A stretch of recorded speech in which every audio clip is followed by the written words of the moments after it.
Hello, and thank you for checking out this video. Today, I want to answer the question, do you need a premium high-end DI box in order to record fabulous bass tones at home? Most modern USB audio interfaces now feature combination jacks that allow you to either connect an XLR cable from a microphone or quarter-inch cables from line-level sources, such as keyboards and synthesizers, or quarter-inch inputs from instruments such as electric guitars or electric basses. A lot of interfaces now also feature a toggle button that allow you to switch between the high impedance signal from electric guitars and basses to line-level sources such as keyboards. And this is a really important button because in order to capture the full frequency range of instruments such as electric guitars and electric basses, it's really important to have the high impedance or high Z button engaged. For today's demonstration, I will be featuring the Radial JDI passive DI box. This is one of my favorite passive DI boxes for a number of reasons. The first reason is it is entirely passive. I do not require phantom power, which means I can bring this anywhere and I'm not reliant on the sound man or woman to provide me with phantom power. More importantly, this JDI model features a premium Jensen transformer, which is advertised to provide increased frequency range and overall just gives you a more pleasant sound to your instrument. And with the low noise circuitry design with this product, it's a very versatile DI box both in the studio and on the stage. So for today, I want to compare this premium DI box with the high impedance input on my SSL2 USB audio interface. I've been a pretty big fan of the SSL audio interface, having used many others, including ones from PreSonus and Apogee. The biggest selling feature for me with the SSL is driver stability on a Mac. I use Macs exclusively in the studio, and I honestly can say that I have very few disruptions due to driver instability. So that is one of the reasons why I've continued to use the SSL audio interface. And plus I think it sounds pretty good. But today, head to head, I want to see whether or not the high impedance input on this SSL2 can compete with a premium DI box, such as the Radial JDI. I'm going to record a bass line with my Atelier Z jazz bass. I'm going to plug the bass into the input of the JDI and take the XLR out, and I'm going to plug that into channel number 2 of the audio interface. I'm then going to take the parallel through and connect that to the high impedance input in channel 1 of the SSL interface. The reason why I'm doing this is it will eliminate any kind of playing variability and tonal variability that may kind of muddy the waters in this comparison. So this way is a single recorded bass line that we can then solo the tracks in Logic after the fact, and we can then compare the sonic differences. So after I record this bass line, we can come back, we can listen to it, and then we can talk about it. Here we go.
And we're back. Okay. Well, what did you think of that?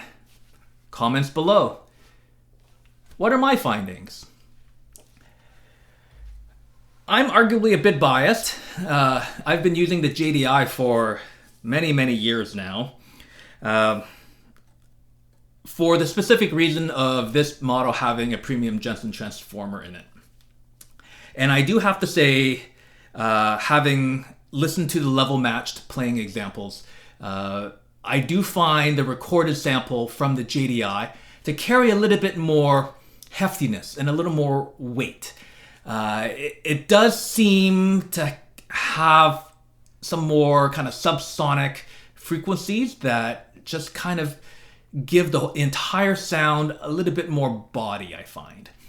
I also find that the mid-range seems to be a little flatter. When you A-B it, it almost sounds like it has a little bit less presence and sounds a little bit duller compared to the high impedance input. But I think that's actually because the frequency response is a little bit flatter.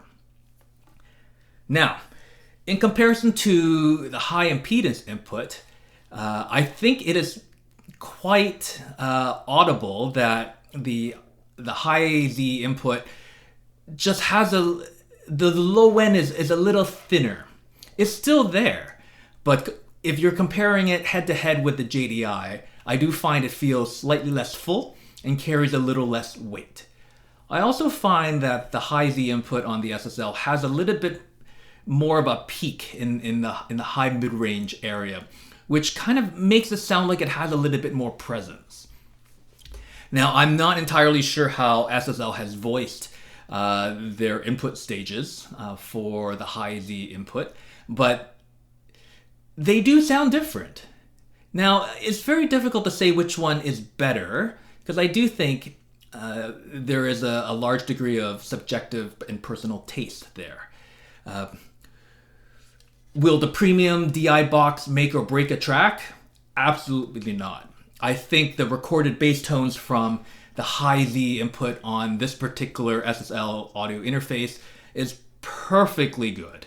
And I think if you're going to add a lot of post-processing to it or run it through an amp modeler, these very subtle differences may not really matter in the end.